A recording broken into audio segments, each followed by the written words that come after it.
a une double casquette. Il est à la fois lieutenant général, officier de l'armée, c'est mon chef, et il est aussi politique. Il a une casquette politique en tant que gouverneur militaire. Hein? Et il a fait sa déclaration, c'est sa hiérarchie qui apprécie. Et c'est pas moi, je n'ai pas qualité pour apprécier ce que lui a fait, mais il a une hiérarchie à la fois militaire et civile pour apprécier ce qu'il a fait et prendre les dispositions qui s'imposent. Si ça a été, c'est allé à l'encontre de ce que moi j'ai dit ici. Quelles sont les sanctions dont l'armée, tout comportement a une sanction positive ou négative. Si vous faites bien votre travail, vous serez sanctionné positivement. Si vous faites mal votre travail, vous serez sanctionné négativement. Tout est prévu dans l'armée. Nous avons nos règlements militaires. Les règlements, il y en a plusieurs. Hein. Chaque domaine d'activité de l'armée a un règlement et c'est régi par des lois. Donc là-dessus, ce n'est pas à moi de le faire. Moi, je suis pas de la, j'appartiens pas, je ne fais pas partie de la hiérarchie du gouverneur. C'est sa hiérarchie qui va apprécier. Général, il y avait une question de John Canune tout à l'heure qui revenait justement sur les cas des officiers qui ont été arrêtés pour... Suivez votre magazine d'actualité Focus plus 243 pour ne rien rater sur la sécurité, la santé, la politique et que sais-je encore.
Mon Suprême et son gouvernement font beaucoup d'efforts pour améliorer les conditions de vie des militaires et de leurs dépendants. Nous allons y revenir. Mais avant toute chose, je voudrais que nous puissions nous attarder sur un certain nombre de faits. Et, Monsieur le ministre, je tiens vraiment à vous remercier pour toutes les occasions que vous offrez aux forces armées pour clarifier certaines informations qui, en réalité, ne pouvaient même pas faire l'objet de débats. Et surtout qu'il y a beaucoup de spéculations sur ce qui se passe dans l'armée. Il faudrait que, de temps en temps, nous puissions venir ici pour clarifier les choses. Et le chef d'état-major général m'a envoyé à vos côtés pour que nous puissions nous adonner à cet exercice. Effectivement, on ne va pas s'arrêter là. S'il y a des questions d'ordre général, nous allons essayer de les rencontrer. Et je préviens nos consoeurs et confrères qui sont ici que nous, on est en politique. On ne va pas répondre aux questions qui ont des connotations politiques. Pour vous permettre d'avoir une idée sur notre noble métier des armes et de couper court à certaines spéculations, nous avons prévu aujourd'hui d'être pédagogiques. Pédagogique pourquoi? Parce que vous devez, en tant que journaliste, en tant que communicateur, connaître ce qu'est un officier. Quelles sont ses qualités, quels sont ses devoirs, quel est le profil de l'officier. Depuis la nuit des temps, l'officier est ce militaire, pétri des valeurs morales et des qualités professionnelles qui le hissent dans la classe et la catégorie des nobles. L'officier n'est pas noble par sa volonté. L'officier n'est pas noble non plus à cause de sa tenue, de son grade, de la fonction qu'il occupe à la tête des unités de l'armée. L'officier est noble à cause justement des valeurs morales incarnées en lui. Parmi ces valeurs se trouve en pole position le courage d'affronter les dangers et la mort, le courage de conduire les hommes sous le feu au combat, le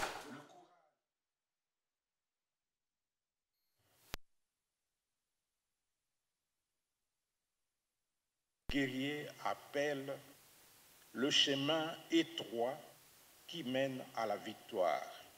Oui, ce chemin est tellement étroit que seuls les militaires de caractère, l'officier qui sert d'exemple à ces hommes, seul l'officier qui sait galvaniser ses troupes, l'officier armé d'un courage l'emprunter. Cet officier est un véritable leader, comme je l'ai dit tout à l'heure, pétri des valeurs morales strictement nécessaires à l'accomplissement de sa mission de chef militaire. Chef militaire, il faudrait qu'on puisse aussi en parler. On est chef militaire parce qu'on a la personnalité, parce qu'on est capable de distinguer des valeurs militaires superflues de celles qu'il faut absolument conserver. J'ai parlé de courage. Comme valeur, il y a aussi la retenue. L'officier se caractérise par son devoir de réserve dans toutes les situations. Il ne s'alarme pas, ne dit pas n'importe quoi, ne parle pas trop. Ça, c'est l'officier. Et surtout lorsqu'on est général. La loyauté envers les institutions légalement établies est une autre vertu cardinale qui doit habiter l'officier. Une loyauté pimentée de patriotisme éprouvé et sans équivoque. L'officier ne trahit point. Un officier qui trahit n'en est pas un. Il y a aussi l'honnêteté, le sens de l'honneur, l'intelligence, l'esprit de décision affûté, l'esprit d'anticipation, le charisme ou les dons de plaire, de s'imposer dans sa vie publique, d'avoir de l'influence sur les autres, le sens de l'écoute, l'abnégation, des fortes capacités de travail, surtout le travail bien fait, seul ou en équipe. Le sens des responsabilités et, dans les pires moments de son parcours professionnel, l'officier est appelé à se doter de génie pour sortir de l'impasse et de travailler sous stress et sous tension. Car, Monsieur le ministre, vous-même, moi je vous appelle comme un général, je vous ai toujours considéré comme un général, l'armée et la nation ne pardonnent point à un officier qui échoue et qui s'effondre. Et ça, c'est un principe cardinal. Au sein de l'armée, qui sont nombreux, je voulais dire au sein de notre armée, ils sont nombreux à faire partie de cette race de chefs militaires exceptionnels. Et ils font la différence, et sur le champ d'honneur, et dans les états-majors où ils sont appelés à travailler avec dévouement, abnégation, professionnalisme, et dans des conditions difficiles et stressantes. Ça, c'est la vie de l'officier, et surtout lorsqu'on est général. Par contre, il y en a qui se distinguent par des actes amoraux, immoraux et illégaux. La compromission, les détournements des deniers publics, les détachements illégaux des militaires dans les mines et chez les particuliers chinois ou autres, les détournant ainsi ces militaires de leur mission. Et imaginez qu'on réclame les effectifs, et la plupart des effectifs sont dans les mines et chez les particuliers. Ça, c'est une infraction grave. Il y en a qui se sont perfectionnés dans la création des fournisseurs fictifs, dont la surfacturation et le détournement des vivres destinés aux militaires. D'autres encore se compromettent par la trahison, les assassinats. Tous ces faits sont des faits graves, gravissimes même, commis par les porteurs du titre d'officier général de surcroît. Dans ces cas, faut-il empêcher le chef d'état-major général des forces armées de les interpeller et de les mettre à la disposition des services pour investigation et, les cas échéants, de les déférer devant les juridictions militaires compétentes. Alors, c'est là où on parle d'arrestation massive des officiers swahiliphones. En réalité, c'est un faux débat. Chacun est venu dans l'armée en tant que volontaire. Chacun pose les actes à titre individuel, et lorsque ces actes vont à l'encontre de la loi, eh bien, l'autorité sanctionne individuellement les contrevenants. Et on ne peut pas venir nous parler des officiers swahiliphones qui sont ciblés. Non, il n'y a pas que les officiers swahiliphones. Il y a aussi les officiers généraux d'autres espaces linguistiques qui sont aujourd'hui aux arrêts. Donc, parler des officiers swahiliphones qui sont ciblés par l'armée, mais celui qui les arrête là, il est de quel espace? le général Gilles Banza, Mouilamboué, Le chef d'état-major général. le chef d'état-major général. Mais il est de cet espace-là. Son prédécesseur. Son prédécesseur, il était de quel espace? Le prédécesseur de Le son prédécesseur de son prédécesseur, il était de quel espace? Non, on est en train d'introduire un faux débat, surtout pour distraire l'armée et surtout entraîner la division en son sein. Donc là, il faudrait que vous, en tant que communicateur, vous puissiez comprendre ça. Et j'ai évoqué les qualités de l'officier pour que vous puissiez avoir une idée sur ce que nous sommes. On n'est pas officier parce qu'on porte la tenue. L'officier, c'est un État. Et cet État ne peut pas corrompre sa fonction. Et cet État ne peut pas trahir ce qu'on est. On est contraint de servir la patrie jusqu'au sacrifice suprême. Ça, c'est une réalité et je voudrais que nous puissions mettre un terme sur ces débats qui n'a pas sa place au sein de l'armée et qui tend à détruire la crédibilité de l'armée. Et le chef MG, le chef d'état-major général, lorsqu'il le fait, c'est parce que lui, il a ces profils-là et il tient à redorer l'image des forces armées et à remettre de l'ordre. Et c'est pourquoi il faut écarter toutes les brebis galeuses qui sont en train d'essuyer l'honneur et la crédibilité des forces armées de la République démocratique du Congo. Un autre point que je voudrais aborder et qui fait beaucoup débat dans les médias et qui fait buzz dans les réseaux sociaux, c'est celui qui a trait au dossier de la rente des survies des dépendants des militaires. Pour que je suis déjà intervenu dans les autres occasions militaires. Oui. Un exemple.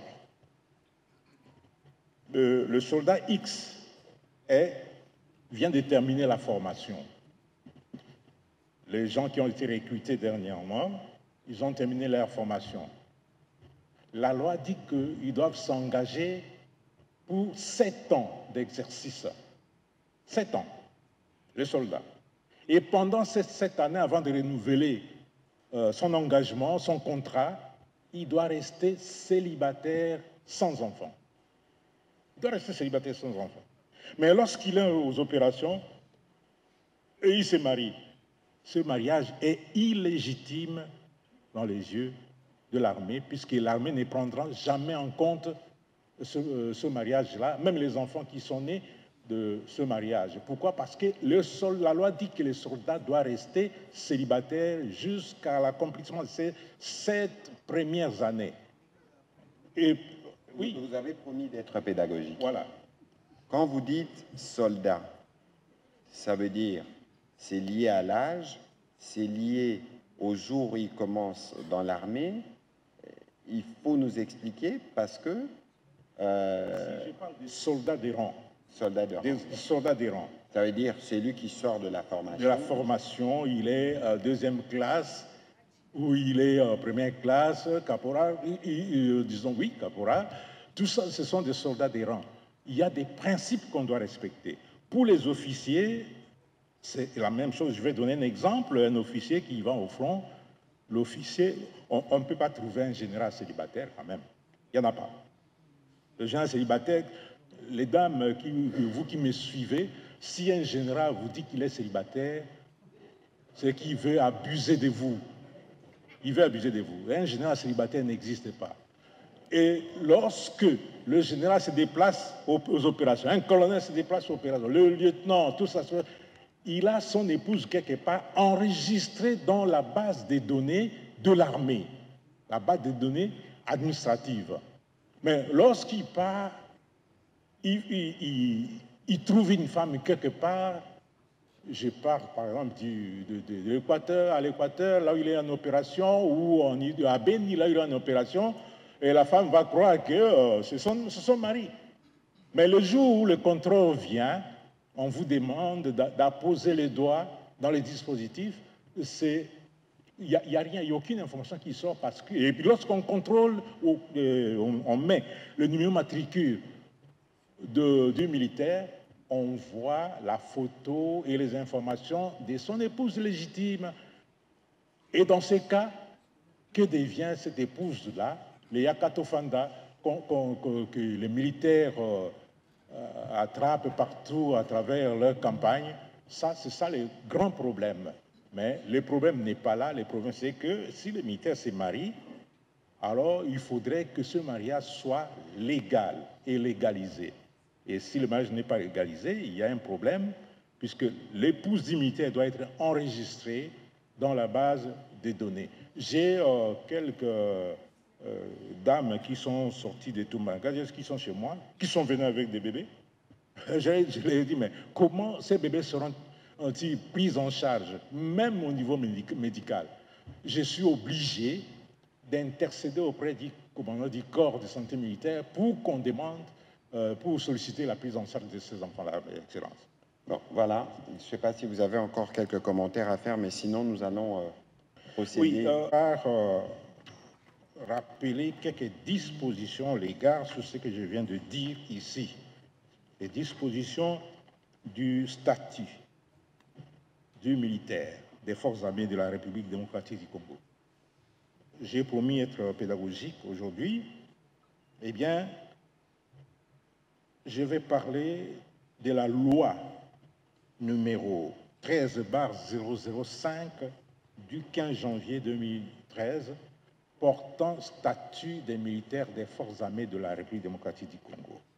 L'article 11 stipule qu'aucun militaire ne peut faire l'objet au sein des forces armées des mesures de discrimination en raison de son sexe, de sa religion, de son origine familiale, de sa condition sociale, de sa résidence, de ses opinions, de son appartenance à une race, à une ethnie, à une tribu, à une minorité culturelle ou linguistique.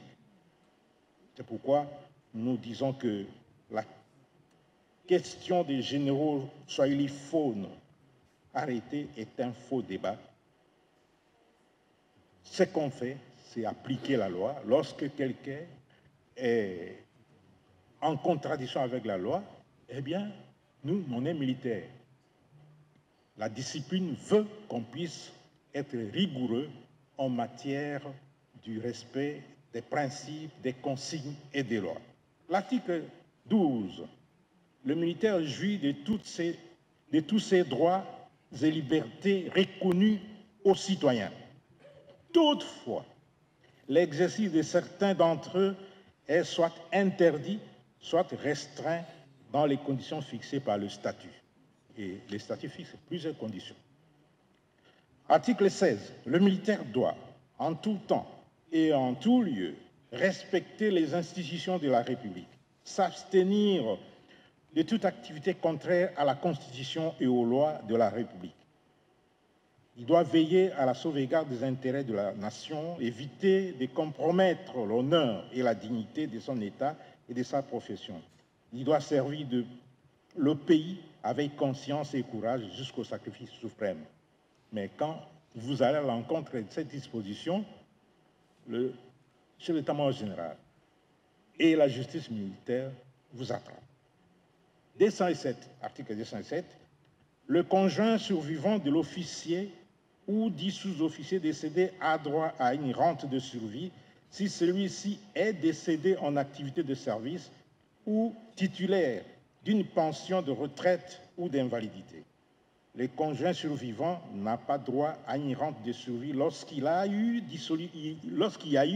dissolution du mariage à cet ordre exclusif ou lorsque le mariage est postérieur à la cessation d'activité de service de l'officier ou du sous-officier.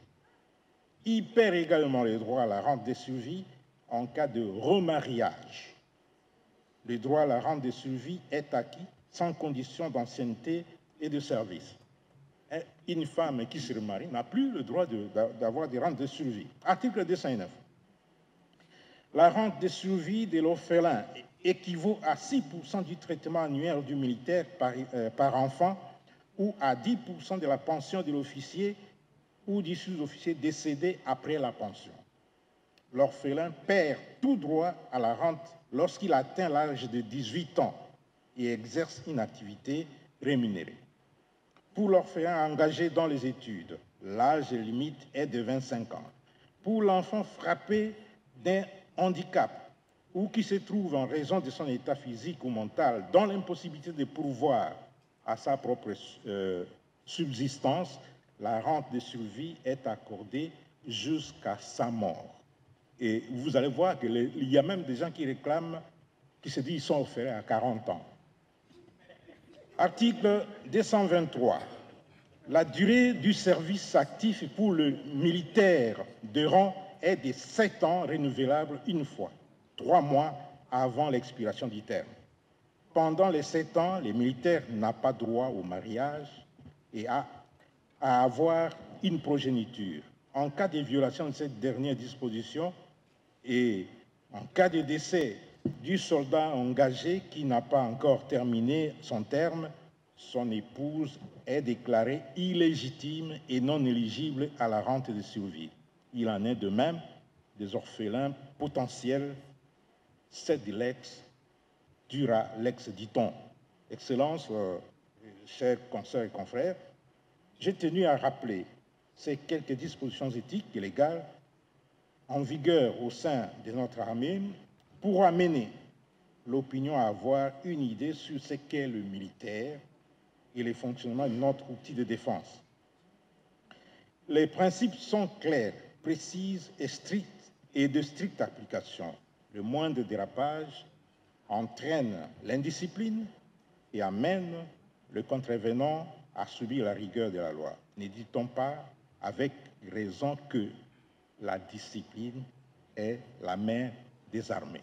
Excellence. Voilà, merci beaucoup, Général. C'est justement cette phrase que j'avais eu à rappeler hier à l'occasion du briefing. Luboya a une double casquette. Il est à la fois lieutenant général, officier de l'armée, c'est mon chef, et il est aussi politique. Il a une casquette politique en tant que gouverneur militaire. Hein? Et il a fait sa déclaration, c'est sa hiérarchie qui apprécie. Et ce n'est pas moi, je n'ai pas qualité pour apprécier ce que lui a fait, mais il a une hiérarchie à la fois militaire et civile pour apprécier ce qu'il a fait et prendre les dispositions qui s'imposent. Si ça a été, c'est allé à l'encontre de ce que moi j'ai dit ici. Quelles sont les sanctions dont l'armée, tout comportement a une sanction positive ou négative? Si vous faites bien votre travail, vous serez sanctionné positivement. Si vous faites mal votre travail, vous serez sanctionné négativement. Tout est prévu dans l'armée. Nous avons nos règlements militaires. Les règlements, il y en a plusieurs. Hein. Chaque domaine d'activité de l'armée a un règlement et c'est régi par des lois. Donc là-dessus, ce n'est pas à moi de le faire. Moi, je suis pas de la, j'appartiens pas, je fais pas partie de la hiérarchie du gouverneur. C'est sa hiérarchie qui va apprécier.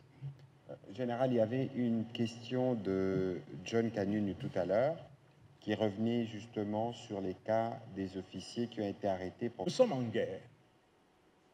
Et la guerre, c'est une circonstance exceptionnelle. Là, vous devez le retenir. Et à certains moments, si le commandant suprême déclare l'état de guerre, on peut même réquisitionner, monsieur le ministre, on lui donne l'uniforme, on peut réquisitionner vos médias. Et vous n'allez pas dire que nous sommes... Je suis déjà en uniforme. Voilà, nous sommes en dehors de la loi. Non, on est en guerre et il y a certaines circonstances exceptionnelles qui sont appliquées. Il y a des officiers qui sont arrêtés pour des raisons évidentes. Imaginez qu'en Ndolo, il y a des officiers qui ont été condamnés pour avoir détourné 20 000 $.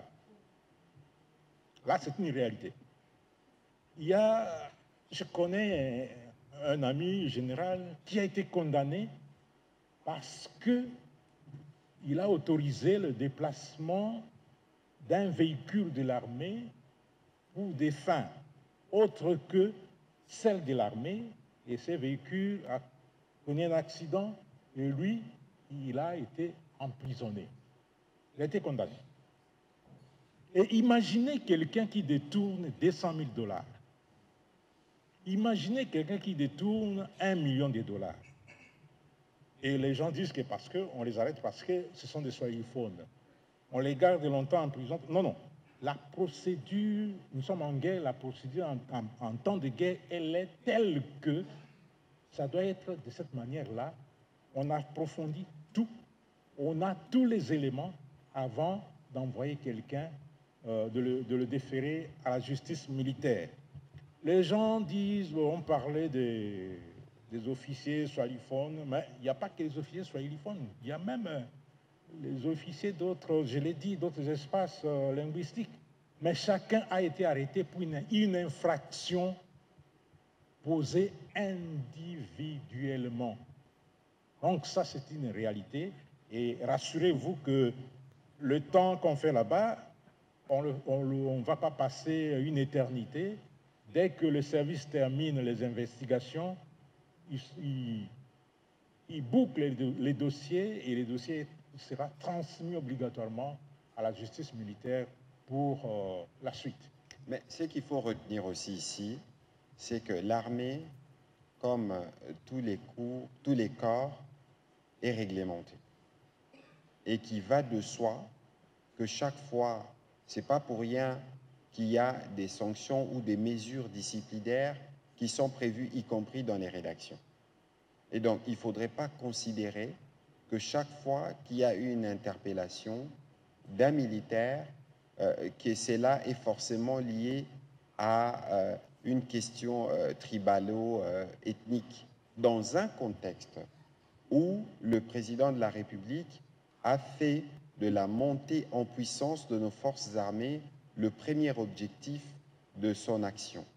Et dans ces contextes-là, dans une armée où, disons les choses telles qu'elles sont, où on a hérité des difficultés en termes de logistique, en termes de circuits d'approvisionnement, où il y avait des effectifs déclarés mais qu'on ne voyait jamais, mais comprenez qu'il y ait à un moment donné un travail de contrôle qui s'efface et des responsabilités qui puissent être établies.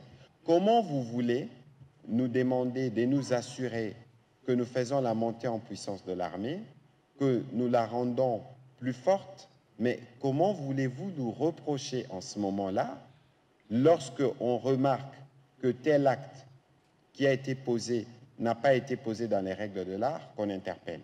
Nous sommes dans un contexte où on l'a vécu. Les troupes sont engagées au front, il y a des traîtres. On a vécu où nous sommes engagés, où un major ou un commandant fuit ou ne répond pas à son devoir. Mais pourquoi voulez-vous que l'armée ne puisse pas tirer les conséquences d'un tel comportement?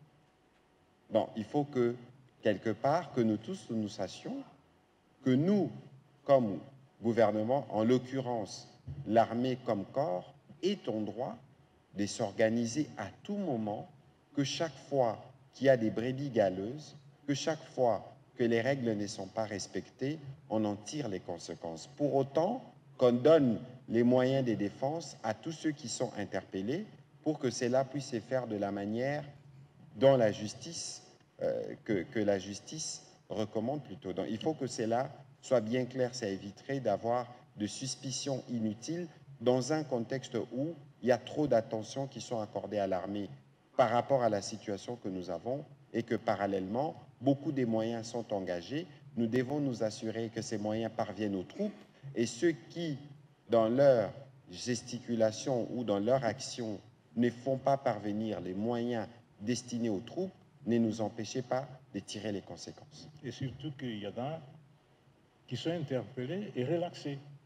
Et maintenant que les efforts sont mis, pour améliorer les conditions de travail et des vies des militaires, on ne peut pas se permettre de voir les officiers dilapider les moyens mis à leur disposition par les gouvernements. Voilà, merci. Monsieur Félix Matuidi, allez-y s'il vous plaît. Ah, il a fait aujourd'hui. Le général d'armée ami Sekoumba Gabriel, il a fui aujourd'hui. Puisque c'est vous qui me donnez cette information-là. Mais je suis sûr que s'il nous suit, il est en train de rigoler dans sa maison. Puisque hier, j'ai parlé avec lui. Hein, le communiqué que vous avez vu passer à la RTNC sur les contrôles biométriques, les contrôles de l'inspectorat général qui est prévu, c'est lui qui me l'a envoyé. Bon, je ne sais pas s'il est parti aujourd'hui, mais j'ai doute fort. Les millions d'argent issus de la rente de survie des dépendants, lui, il ne les gère pas. Lui, son rôle, c'est contrôler et rendre compte. C'est ça le rôle. C'est l'IGF de l'armée. l'armée. L'IG, Inspectorat général de l'armée, c'est l'IGF de l'armée. L'IGF de l'armée ne touche pas aux espèces. Oui, c'est contrôler les fonctionnements de l'armée, contrôler comment on gère les ressources humaines, les ressources matérielles, les ressources logistiques, contrôler comment les finances sont gérées et il fait rapport au ministre de la Défense. Il ne gère pas des millions, à part ses frais, les frais de fonctionnement qu'on lui envoie. Eux, ils ne gèrent pas des millions. Et je ne sais pas. Je ne sais pas s'il a fui, mais moi, au niveau de l'armée, nous n'avons pas cette information-là. L'Excellence a toujours parlé des gnosologues. Ah, peut-être au niveau de ces gnosologues-là, ils peuvent nous donner les précisions, mais moi, j'ai parlé avec lui hier. Non, c'était avant-hier. Avant-hier soir, il m'a appelé, il m'a dit qu'il allait envoyer les communiqués. Les communiqués, je les ai envoyés à madame la DG de la RTNC pour diffusion. Voilà. Et en ce qui concerne les insurgés Mobondo, il y a des sensibilisations qui sont menées, et par la RAD, et par l'armée, et par même le gouvernement. Et ce qui est vrai, c'est qu'à leur niveau, ils ne s'entendent pas. Il y a des affrontements entre eux. Dernièrement, vous avez suivi un colonel autoproclamé a été tué par les autres factions de Mobondo. Mais ce qui est vrai, c'est que nous continuons à mener les opérations. L'armée continue à mener les opérations au même moment que la sensibilisation continue. Et si les gens ne veulent pas se rendre, nous allons poursuivre les opérations. Il y a l'opération Gemba qui est là, qui continue à faire son bonhomme de chemin. Voilà. Voilà, merci. On va prendre la question de M. Félix, de messieurs plutôt. Comme je le dis et je le répète, ceux qui occupent actuellement Goma, c'est... Il y a une expression que j'aimais beaucoup dans l'histoire, mais c'est une histoire triste. C'est des bouchers. Parce qu'en réalité, si vous devez collecter, au-delà de toutes les preuves que nous avons, des témoignages que nous enregistrons, lorsque vous lisez le rapport d'Amnesty International sorti la semaine dernière, lorsque vous lisez le rapport de Human Rights Watch sorti aujourd'hui, vous vous rendez compte de la barbarie, de la terreur et de la gouvernance par crime. J'insiste sur le mot crime, parce que la volonté claire, c'est de s'aimer la terreur. La volonté claire, c'est de dire, plus on tue, mieux c'est. Parce que plus on tue, plus on sème la terreur, plus on est craint. Et c'est tellement paradoxal de voir les mêmes qui sont auteurs de ces crimes odieux, de ces massacres, vouloir se présenter comme des sauveurs. J'entends de bruit du genre Kinshasa punit les populations du Kivu parce que le secteur bancaire n'est pas opérationnel. j'y avais répondu ici. Mais tenez-vous bien, quelle est la banque qui va, par exemple, accepter de travailler avec un mouvement qui est sous sanction américaine? Qu'on ne vous trompe pas, les leaders, ces supplétifs, n'ont pas le droit d'utiliser d'aucune manière les dollars américains. Et d'ailleurs, s'il y a des cas enregistrés, pour tous ceux qui sont des témoins dans les Nord Kivu ou des opérations qu'ils commettraient, il faut les signaler, parce que le FAC va les sanctionner. Et les banques ne sont pas fermées du fait de notre volonté, du fait du fonctionnement du système et des conditions de sécurité, y compris pour les épargnants. Alors, vous ne pouvez pas, d'une part, vouloir vous présenter comme ceux qui ont besoin de soulager la misère des populations et de gouverner par crime au quotidien. Et aujourd'hui, c'est un climat de terreur qui règne dans ces partis sous occupation. Et c'est pourquoi le président de la République et nous tous, nous travaillons à donner un coup d'accélérateur à tous les processus qui sont en cours, parce que cette situation doit vite s'arrêter. Et donc, les bouchers de Goma doivent, à un moment donné, se souvenir que l'histoire avait repéré les précédents bouchers. Et il y a eu les conséquences qui étaient celles-là. Et donc, ici, je rappelle la nécessité pour nous tous de rester mobilisés. La nécessité pour nous tous d'exprimer toujours ces sentiments de soutien et de solidarité aux populations qui sont affectées. Je l'ai dit il y a quelques jours ici, nous au gouvernement, lorsque le ministre de la Santé, les ministres de la Défense, les ministres de l'Intérieur font leur briefing, ils commencent toujours par nous faire le point de la situation dans les parties qui sont sous occupation. Même si ceux qui nous informent, les agents de certaines structures du ministère de la Santé sont poursuivis parce qu'ils communiquent des informations, mais nous continuons à nous assurer que les moyens parviennent par des circuits humanitaires pour toutes les populations qui en ont besoin dans cette partie du pays. Et donc, ces rapports de Human Rights Watch, comme le rapport d'Amnesty International, et comme il y a des témoignages multiples des journalistes et d'autres structures comme des ONG à Goma, doivent converger vers Genève pour la mission d'établissement de faits, doivent converger vers la CPI, parce que pour le mois de septembre, normalement, nous aurons une commission d'enquête internationale qui sera en mesure de s'appuyer sur tous ces rapports pour établir les responsabilités de tous ceux qui commettent ces crimes. Voilà, merci. Général. Pour renforcer ce que vous dites là, je viens de... Suivez votre magazine d'actualité Focus plus 243 pour ne rien rater sur la sécurité, la santé, la politique et que sais-je encore.